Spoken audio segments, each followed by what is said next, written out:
તો રાજકોટમાં cyber crime પોલીસનું ઓપરેશન મ્યુલ હન્ટ, જ્યાં બોગસ બેંક ખાતા ધારકોને શોધવા પોલીસ એક્શનમાં આવી છે અને લોકોના ખાતામાં જમા થયેલા 21 કરોડના સાયબર ફ્રોડનો પર્દાફાશ થયો।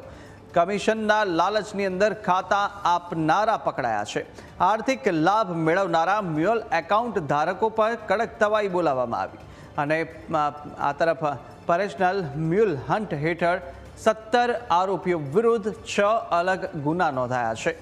પોલીસની સખ્તાઈથી સાયબર માફિયાઓની અંદર પણ ફફડાટ ફેલાયો છે, જ્યાં આગામી દિવસોમાં ઓપરેશન મ્યુલ હન્ટ ચાલુ રહેશે અને સાયબર ફ્રોડ પર પોલીસની 0 ટોલરન્સની નીતિ છે।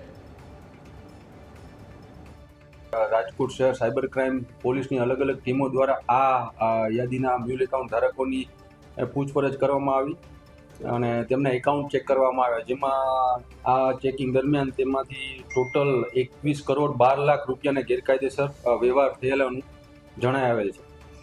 આ ડ્રાઈવ દરમિયાન અત્યાર સુધીમાં ટોટલ 6 ફરિયાદ દાખલ કરવામાં આવેલ છે, જેમાં 17 આરોપીઓ સામેલ છે। અત્યાર સુધીમાં 11 આરોપીઓની ધરપકડ થઈ ગઈ છે અને બીજા 6 આરોપીઓને પકડવા માટે તપાસ તજવીજ ચાલુમાં છે।